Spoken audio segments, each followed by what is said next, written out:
Vítam vás v novom videu, ktoré bude opäť book haul, ale nechajte ma to chvíľku vysvetliť. Viem, že už som vydala asi dva book hauly.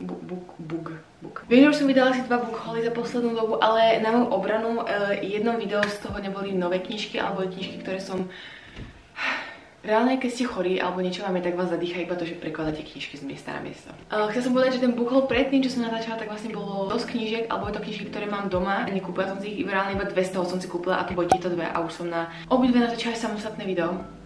Takže to nebolo akoby taký ten book haul, že som sa vrátila proste z book shoppingu a donesla som knižky ako napríklad teraz. Každopádne nebudem sa obhajovať za to, že som si kúpila knižky. Reálne som knihomol, nechajte ma, ďakujem. Takže tieto knižky som si kúpila, bolo v dvoch obchodoch. Máme tu 8 nových knížek.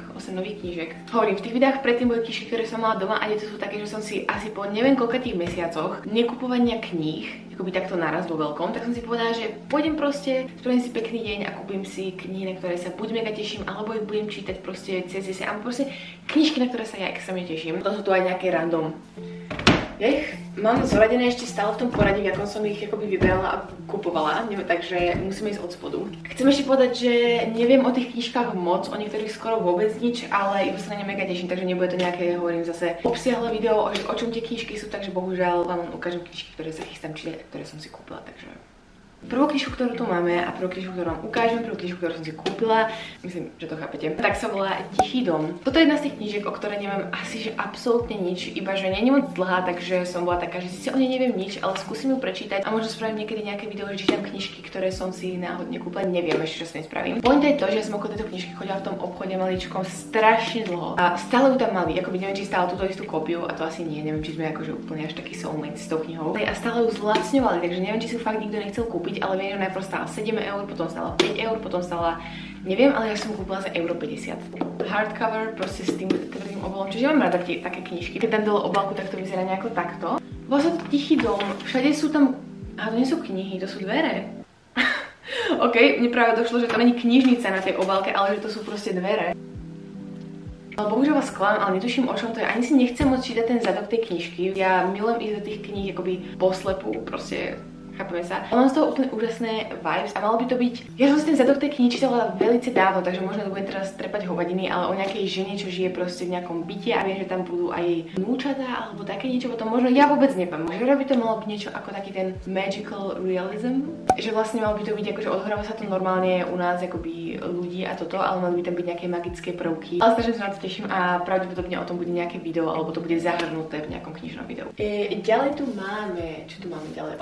Ja som si povedala v Pantarej, že vyberiem si aspoň jednu knižku, o ktorej som nikdy nikoho nepočula rozprávať, nikdy som mu ani nevidela, ale vyberiem si ju. Vybrala som si ju teraz z anglickej sekcie a volá sa to Winter Girls. Vyzerá to ako niečo z 2013, tá obálka, neviem, takže to bude podľa mňa už aj dosť staré. 2009 dokonca. Neviem, reálne som si to kúpila len kvôli tomu, že väčšinu z týchto knížiek mám proste na jeseň a zimu, pretože na leto už mám viac menej vybrané, aké knižky chcem čítať a cez leto proste nebudem čítať Winter Girls, chápete? Ja to mám proste rozdelené nejako v mojej hlave. Takže toto bude ako keby také moje jesenné TBR alebo niečo, uvidíme. Teším sa na to, pretože ja som si čítala, o čom to je zozadu, už som zabudla, malo by to byť o nejakých sestrách a pokiaľ sa nemýlim, tak jedna umrzne a druhá si to bude vyčítať alebo také niečo, neviem. Akoby neberte ma za slovo, hej, ja to hovorím z hlavy, z pety a o tomto neviem vôbec nič. A niekto napísal, že if you're a teenage girl, this might just save your life alebo také niečo. Takže to bude možno niečo na zamyslenie, možno niečo, neviem. Každopádne som hrozne chcela knižku, o ktorej som ešte nikoho nepočula hovoriť. Nikdy som mu nevidela a je to hrozne random, ale teším sa, keď budem čítať cez zimu. Ďalej tu máme knižku, ktorú, oh môj bože, toto je zrovna taká, že neplánovala som si ju kúpiť, ono plánovala, pretože najprv som mu hrozne chcela, potom som si povedala, že volá sa to skrátka Slzotvorca. Na Netflixe vyšiel film Slzotvorca. Bola sa to takisto, mám pocit. A keď to vyšlo na Netflixe, mimochodom ten film, videla som ho, nevedela som vôbec o čom to je, keď som ho išla pozerať, takže som bola trošku, že šoknutá. Každopádne, predstavte si film takým tým Wattpad závanom, proste čo k vám príde, ktorý by ste vraždili v 2013 napríklad. Tak to je ten film. Akoby pozerala som si ho, nejak mi to, proste videla som ho, hej. Nejak ho asi neplánujem pozerať nikdy znovu, každopádne som ho videla. Ale jedna moja taká, to ani kamarátka, len proste sledujem na Bookstagrame, proste pridáva príspevky o knihách. Tak keď ten film vyšiel, ona vlastne dala recenziu na tú knižku a ja som nevedela, že aj knižka a všetci hovoria, že tá knižka je miliónkrát lepšia. Takže keď som mu tam videla, tak som bola taká, že ja si ju chcem kúpiť, ja si ju chcem prečítať, chcem to zistiť. Že vraj je aj dvojka, pretože som na nejakých editoch videla aj dvojku, ale neviem, čo je na tom pravdy. Každopádne ja plánujem čítať len túto jednotku.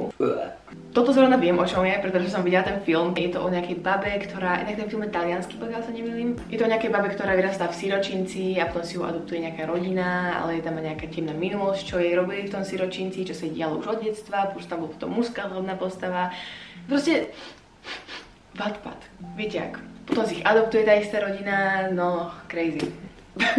To tiež mám taký vibe z toho, že proste, a tá kniha ešte, mi sa tá kniha páči proste, jak vyzerá. A keď sa mi náhodou nebude páčiť, tak mi to vôbec nevadí. Ja mám pocit, že mám rada asi reálne každý žáner knihy, alebo že keď mám chuť na ten žáner, tak si tú knihu viem vychutnať, takže potrebuje len prísť také obdobie, kedy si túto knihu vychutnám. Ďalej tu mám knižku, na ktorú sa teším extrémne moc, psychicky pripravujem až už asi pol roka. Konečne som si ju kúpila. Je dvojka, čo som nevedela, takže neviem, či to bude o tých istých postavách alebo niečo. Každopádne tá knižka sa volá Anatómia. Pokiaľ sa nemýlim, tak by to malo byť o babe, o žene, ktorú už hrozne fascinuje anatómia, ktorá pituje žaby a neviem čo všetko. A potom tam vlastne bude mužská hlavná postava, ktorý, pokiaľ sa nemýlim, nie že vykradá hroby, on nevykradá hroby, on kradne mŕtvoly a potom sa medzi nimi spraví nejaká dohoda, nejaký deal, že proste on jej akože dá mŕtvolu, aby ona mohla pitvať a učiť sa a zisťovať nové veci, takže to bude pravdepodobne v nejakom inom storočí. Mi teraz došlo, čo je ešte lepšie, pretože je to gotický román s týmto, čo som vám teraz povedala, plus historický gotický román s tým, čo som vám teraz povedala, ja to budem milovať. Akoby neviem, či romantická linka bude ten hlavný aspekt tej knihy. Plus tá obálka je nádherná, počkajte, keď je akože dám dole ten obal, ešte to s hrubým obalom a proste ja už tú knihu teraz milujem a keď sa mi fakt nebude páčiť, odkladám si ju na jeseň, pretože to má taký jesenný vibe a keď sa mi tá kniha nebude páčiť, tak sa asi rozplačem. Ja už pol roka žijem v tom, že to bude moja obľúbená kniha, takže teším sa veľmi. Ďalej tu máme duológiu, pokiaľ sa nemýlim. Je to od mojej milovanej Leigh Bardugo, ktorá napísala Six of Crows a Crooked Kingdom. Ten seriál na Netflixe nie je úplne podľa tých kníh, ale skôr čo sa dialo predtým a nejaké veci a hlášky sú tam prepojené, ale ten seriál je tiež úžasný. Ten seriál je ešte plus takou inou trilógiou o tej Leigh Bardugo. Každopádne toto si odkladám na jeseň, pretože má to na mňa taký zároveň Dark Academia, ale zároveň hrozne temný vibe. Jednotka sa teda volá Brány pekla a dvojka je 9. spolok. Sú to tieto dve knižky, o ktorých niečo viem. Malo by to byť zase o nejakej partičke, o nejakej partii ľudí, asi mladých ľudí, ktorí... Tá hlavná ženská postava, mám pocit, že vidí duchov alebo niečo s tým, nemyslím to pletie s niečím iným. Každopádne napísať to Leigh Bardugo, to mi stačí na to, aby som to kúpila. Je to teda fantasy, podľa mňa to bude fakt, že dark fantasy. V tej jednotke sa že veľa riešia hrozne temné veci a veľa ľudí z toho nemalo dobrý pocit, keď to čítalo. Sám Stephen King o tejto knihe povedal, že je to najlepší fantasy, tak je to fantasy, že je to najlepší fantasy román, aký som v posledných rokoch čítal, pretože je o skutočných ľuďoch. Bardugo ovplyvá geniálnou predstavivosťou a od jej knihy plnej šokujúcich scén a zvratov som sa nedokázal odtrhnúť. Povedal to sám Stephen King, z ktorých ja knihami, no je to samostatná kapitola. Každopádne povedal to sám Stephen King. A tak by som to prečítala. Predposlednú knižku, ktorú tu mám, tak je vlastne tretí diel série Once Upon a Broken Heart od mojej milovanej Stephanie Garber, ktorá... Ja som celú sériu prečítala v angličtine. Tretí diel z tejto série vlastne vyšiel tento rok. Nie, minulý rok už. O môj bože. Skrátka čítala som ho hneď, keď vyšiel v angličtine a celú sériu som čítala v angličtine. Bol to úžasný zážitok, bolo to krásne, bolo to poetické, bolo to magické, bolo to všetko, čo v živote potrebujem. Sériu v angličtine som čítala a vyznačovala si a všetko proste anotovala v týchto krásnych obálkach, ktoré milujem. A keď tá séria začala vychádzať v slovenčine, tak som si povedala, že budem, že jaké mám obľúbené série, tak mi vôbec nevadí mať tie série aj v iných obálkach a v iných jazykoch, pretože mi to robí radosť byť Trón zo skla, ktorý som celý prečítala v slovenčine a v angličtine. A mám špeciálnu kópiu a mám to tam vystavené. No, takže tak. Každopádne celú sériu mám aj v týchto obálkach, mám ich teda v knižnici, neviem, či ich mám zobrať teraz. Mám ich ukázať, idem ich ukázať. Nie. Nechce sa mi stávať. Každopádne jednotka a dvojka sú tu ukázané. Takže sú tu zase úplne iné obálky.